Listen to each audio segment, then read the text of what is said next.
Hello दोस्तों, आपका बहुत बहुत स्वागत है मेरे चैनल क्यूए मेंटोर पर। उम्मीद करता हूँ आप सब लोग ठीक ठाक होंगे। आज का कंसेप्ट 7 QC टूल्स है जो कि बहुत ही इम्पोर्टेंट होने वाला है। उम्मीद करता हूँ आपकी जो नॉलेज है उसमें थोड़ा बहुत इजाफा इस वीडियो के द्वारा किया जाएगा। प्लीज़ इस वीडियो के एंड तक बने रहें और मेरे चैनल को सब्सक्राइब करें, बेल आइकन दबाएं। बिना टाइम वेस्ट करते हुए चलिए दोस्तों शुरू करते हैं आज का ये वीडियो। 7 QC टूल्स में आज हम जानेंगे कि बेसिकली ये कंसेप्ट है क्या, 7 QC टूल्स है क्या। उसका इतिहास जानेंगे, हिस्ट्री जानेंगे, इम्पोर्टेंस एंड यूजेस जानेंगे, उसके फीचर्स को जानेंगे और फिर जानेंगे ये सातों 7 QC टूल्स बारी बारी ये हैं क्या, पहला क्या है, दूसरा क्या है, तीसरा क्या है और उनको कैसे यूज़ करना है। ये सारा इस वीडियो का आज का कंटेंट है दोस्तों। तो आइए दोस्तों अभी जानते हैं कि ये कॉन्सेप्ट है क्या, 7 QC टूल्स है क्या। देखिए नाम से क्लियर हो रहा है, 7 क्वालिटी कंट्रोल के सॉफ्ट टूल्स का सेट है जिनसे हम अपनी प्रॉब्लम्स को सॉल्व कर सकते हैं और अपने प्रोसेस को इम्प्रूव कर सकते हैं। इसमें हम अपने सबसे पहले डाटा कलेक्शन कर सकते हैं, उसको अरेंज कर सकते हैं, समझ सकते हैं, एनालाइज कर सकते हैं कि वो जो हमारा कलेक्टेड डाटा है वो क्या बता रहा है। फिर हम उसमें ब्रेनस्टॉर्मिंग करके उसमें से पोटेंशियल कॉजेज़ निकाल सकते हैं कि इन समस्याओं के कारण क्या हैं। उसके बाद उन कारणों के ऊपर हम करेक्टिव एक्शंस ले सकते हैं। करेक्टिव एक्शंस के लिए हुए करेक्टिव एक्शंस को हम ये एनालाइज कर सकते हैं क्या वो एक्शंस वाकई में काबिल तारीफ़ हैं, वो उनका आउटपुट अच्छा है या नहीं है। ये सारा कंसेप्ट को हम 7 QC टूल्स बोलते हैं दोस्तों। 7 QC टूल्स के फीचर्स की बात करें तो सिंपली ये 95% डिफेक्ट्स या समस्याओं का समाधान है। हमारे इंडस्ट्री में होने वाली 95% समस्याएं 7 QC टूल से सॉल्व की जा सकती हैं। उसके बाद ये इतना यूज़फुल और इतना आसान है कि हर लेवल का एम्प्लॉय इसको आसानी से समझ और यूज़ कर सकता है। तो दोस्तों आइए जानते हैं ये 7 QC टूल्स आए कहाँ से हैं, बेसिकली इनका इतिहास क्या है, हिस्ट्री क्या है। तो दोस्तों जब जापान को महायुद्ध के बाद बहुत सारा नुकसान देखने को मिला, जब उनको फुर्सत मिली कि भाई साहब ये कर क्या दिया हमने, तो क्या हुआ, उन्होंने अपना पूरा ध्यान इंडस्ट्रियल बिल्डिंग में लगा दिया। पूरा मतलब इंडस्ट्री को प्रफुल्लित करने में उन्होंने पूरा अपने आप को झोंक दिया। तो हुआ क्या कि उन्होंने अपने जो इंजीनियर्स थे, साइंटिस्ट थे, उनको ट्रेनिंग्स प्रोवाइड करवाई स्टैटिस्टिकल क्वालिटी कंट्रोल की। तो उसमें हमारे जो मिस्टर डब्ल्यू एडवर्ड डीमिंग थे, उन्होंने क्या किया, 1950s में इंजीनियर्स और वैज्ञानिक्स को ट्रेनिंग्स दी, एक सीरीज़ बना के दी, उनको समझाया कि भाई हम क्वालिटी कंट्रोल को स्टेटिस्टिकली कैसे मॉनिटर कर सकते हैं। उसका एक बहुत लंबा चौड़ा व्याख्यान कर दिया। तो हुआ क्या भाई, वो ना बेचारे अपने जैसे थे इंजीनियर्स, वो कह रहे भाई ये क्या बोल रहा है डीमिंग, हमें कुछ समझ में नहीं आया, थोड़ा बहुत आया, इसको काम में कैसे लेना वो समझ में नहीं आ रहा। तो हमारे वहाँ पे क्या हुआ, कारो इशिकावा जी जो थे वो बड़े दिमागदार बंदे थे। उन्होंने क्या किया, उन्होंने कहा भाई साहब देखो तुम्हारी समझ में नहीं आना, मैं बताता हूँ आपने इसको यूज़ कैसे करना। उन्होंने बेसिकली क्या किया कि 7 QC टूल्स बना डाले।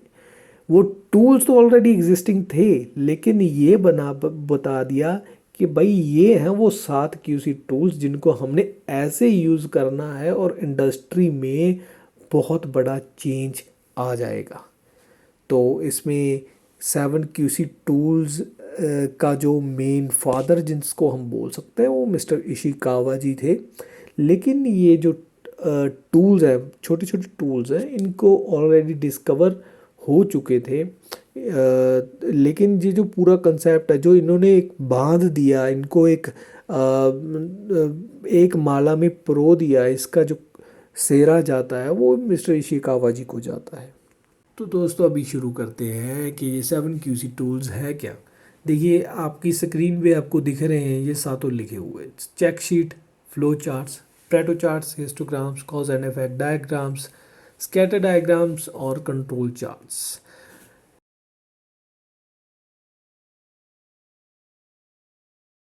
तो दोस्तों आइए जानते हैं कि चेक शीट क्या है। चेक शीट के बारे में देखिए नाम से एक बड़ा क्लियर हो जा रहा है। चेक शीट एक शीट है जिसमें कुछ पॉइंट्स दिए गए हैं, आपने उसको चेक करके अपनी ऑब्जर्वेशन डाल दी है।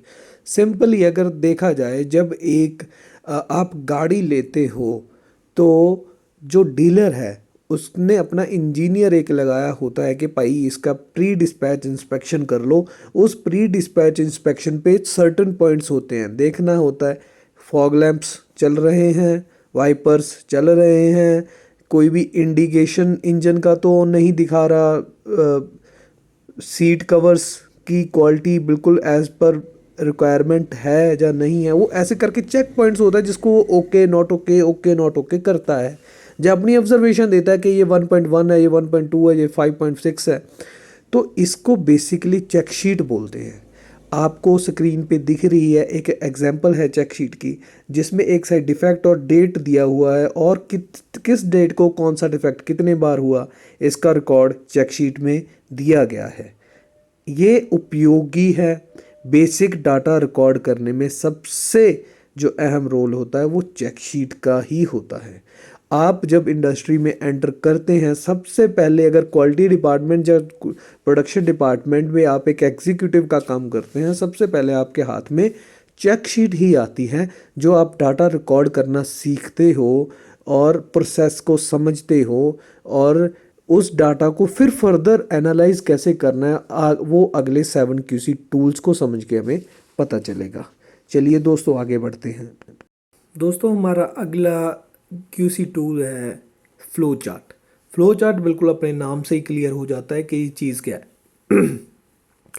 फ्लो एक प्रोसेस कैसे फ्लो हो रहा है, अगर उसकी एक फोटो पिक्चर बनाई जाए पिक्टोरियल व्यू बनाया जाए, उसको सिंपली फ्लो चार्ट बोल देते हैं। दोस्तों ये सिंबल्स जो हैं, इसका मैंने एक चार्ट अपनी इस पीपीटी में लगा दिया है, इस वीडियो में लगा दिया है, जिसमें से देखिए स्टार्ट और एंड के लिए ओवल और जो डायरेक्शन प्रोवाइड करता है कि अगला प्रोसेस क्या है उसके लिए एरोस, इनपुट आउट के लिए पैरेललोग्राम और प्रोसेस के लिए रेक्टेंगल, डिसीजन मेकिंग के लिए अपना जब बेसिकली इंस्पेक्शन के लिए जो डायमंड टाइप का जो सिंबल दिया गया है। और ऐसे बहुत सारे जो सिंबल्स होते हैं, इसकी मदद से हम अपना फ्लो चार्ट को अच्छे से समझ सकते हैं। जैसे कि डॉक्यूमेंट्स का जहाँ पे रिकॉर्ड करना होता है, हमने कोई भी ऑब्जर्वेशन लेनी होती है, वहाँ पे एक अलग से सिंबल होता है। ऐसे इस सिंबल्स के सभी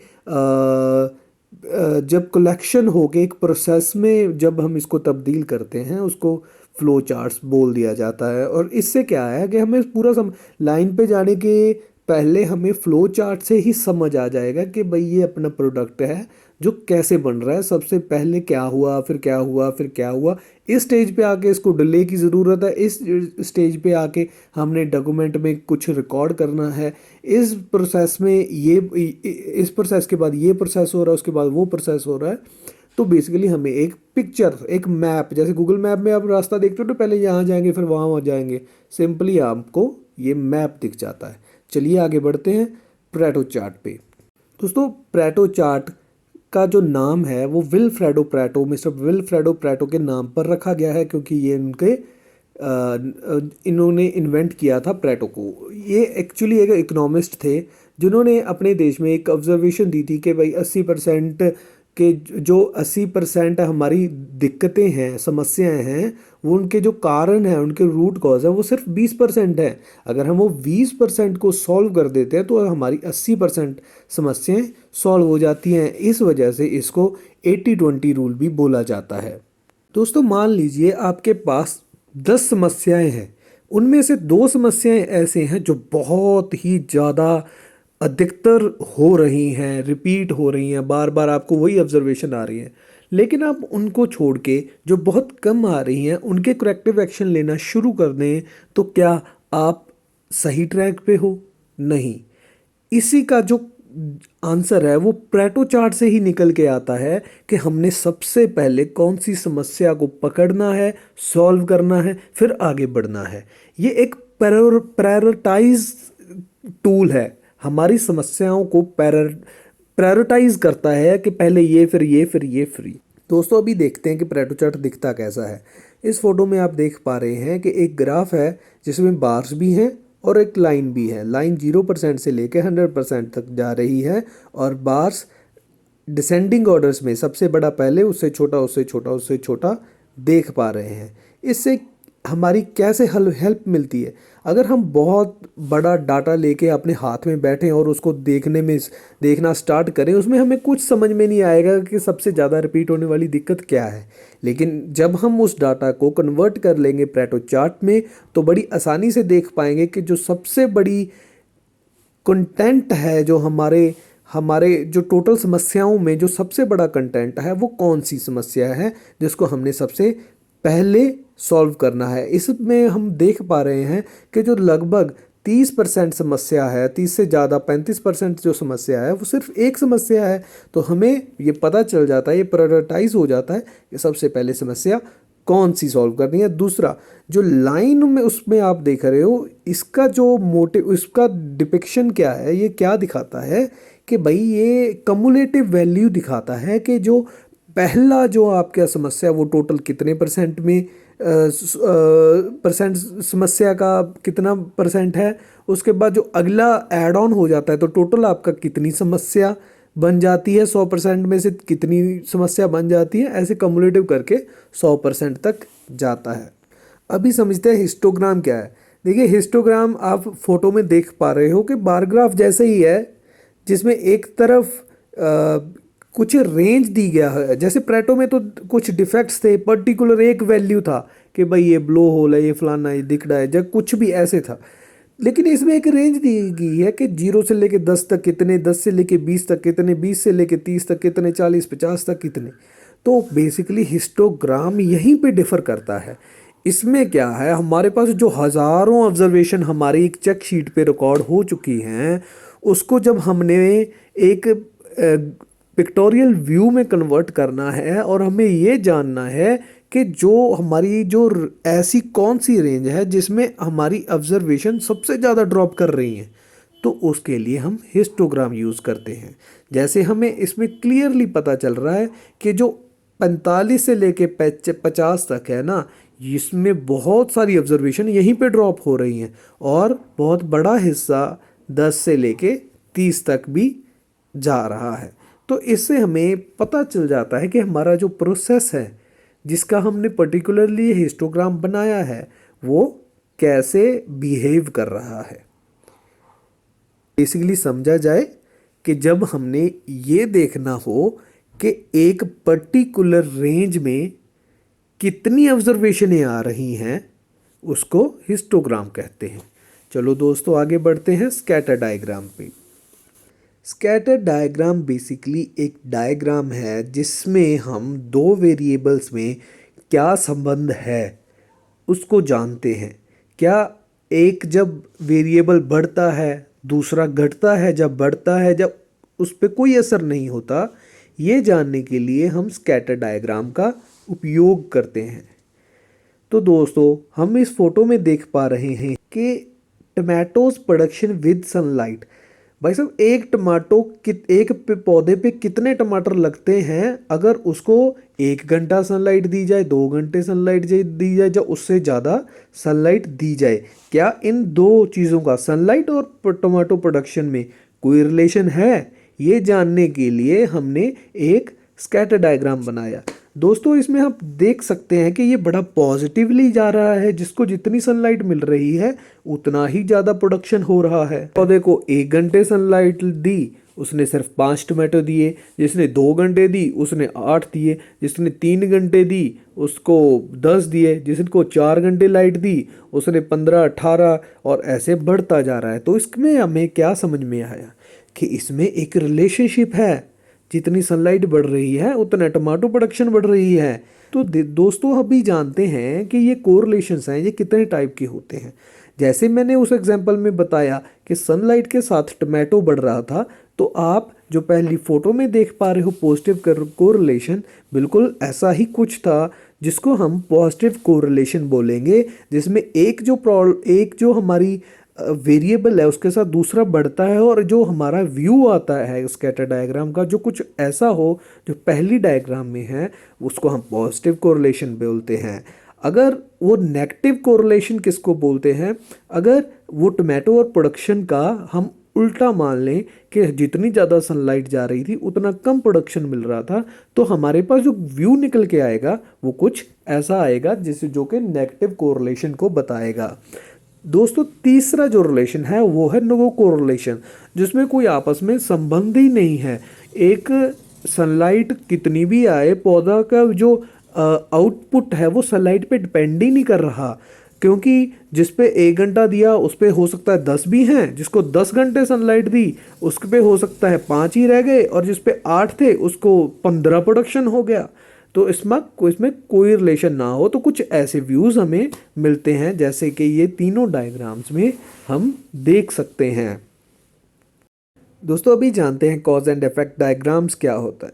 दोस्तों इसको इशिकावा जिन्हें डेवलप किया था, तो इन्होंने इसको हम इशिकावा डायग्राम भी बोलते हैं, क्योंकि जब ये बनता है तो फिश की तरह दिखता है, जैसे फिश में हड्डियां होती हैं बिल्कुल वैसी डायग्राम बनती है, तो इसको फिश बोन डायग्राम भी बोल देते हैं। दोस्तों ये एक रूट कॉज एनालिसिस टूल है। बेसिकली इससे रूट कॉज तो हमें नहीं मिलता, लेकिन पोटेंशियल कॉजेज हमें मिल जाते हैं। हम ब्रेनस्टॉर्मिंग करके बहुत सारे जितने भी इसमें 6M को हम इंक्लूड करते हैं, और उसमें से कौन सा कॉज हमारा हो सकता है ऐसा हम विश्लेषण करते हैं।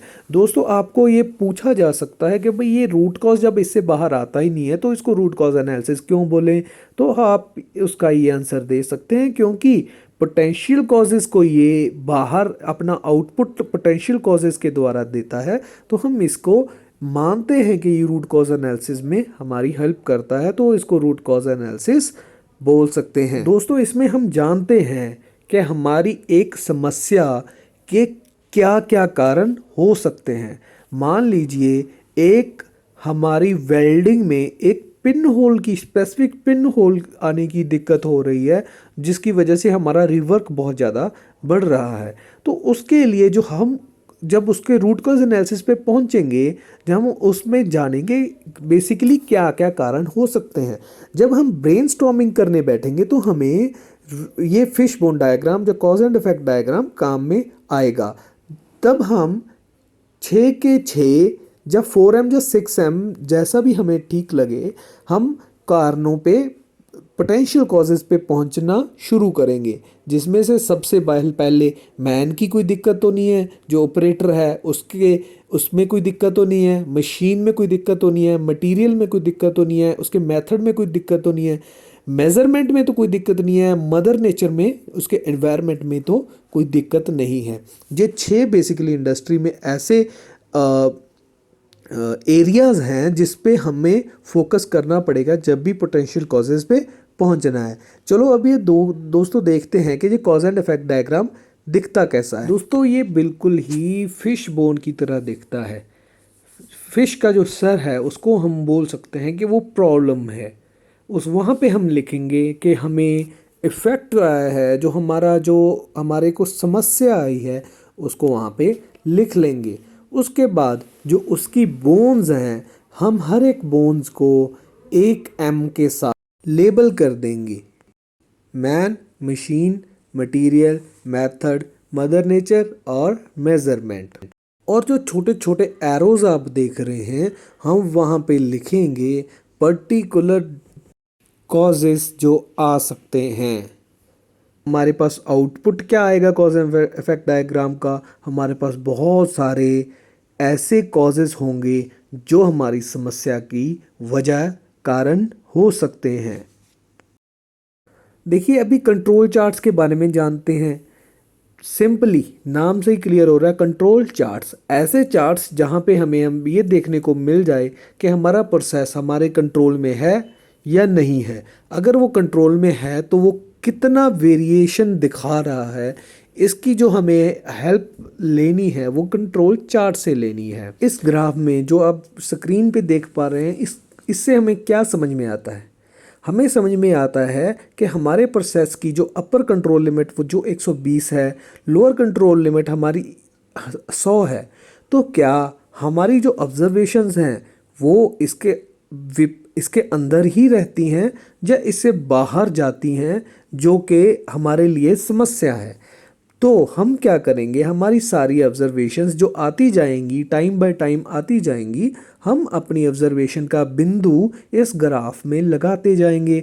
जैसे कि तीसरी ऑब्जर्वेशन हमें इस वीडियो में, इस फोटो में देखने को मिल रही है कि आउट ऑफ कंट्रोल लिमिट है, लोअर कंट्रोल लिमिट जो कि हमारी 100 है उससे कम है।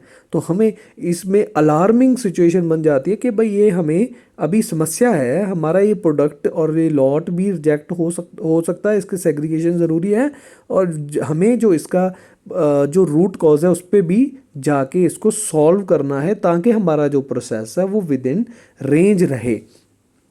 तो बेसिकली हमारे जो इसका जो कंसेप्ट है, अगर इसका आउटपुट हम समझें कि हमारे कंट्रोल चार्ट हमें ये बताता है कि हमारा जो प्रोसेस है वो विद इन रिक्वायर्ड वेरिएशन है या नहीं है। इसको फर्दर समझने के लिए स्टैटिस्टिकल प्रोसेस कंट्रोल को जो एक टूल है, कोर टूल है, इसको हम जब अगली वीडियो में इसकी एसपीसी की वीडियो बनाएंगे तो उसमें कंट्रोल चार्ट्स को कैसे यूज़ करना है, उसमें आपको और गहराई में पता चलेगा कि कौन कौन से हमारे ग्राफ्स होते हैं, कंट्रोल चार्ट्स होते हैं, और एसपीसी क्या है। वो वीडियो देखने के लिए हमारा चैनल सब्सक्राइब करें। क्या ये वीडियो आपके लिए इन्फॉर्मेटिव थी? प्लीज़ कमेंट्स में शेयर करें। थैंक यू, आपका बहुत बहुत धन्यवाद।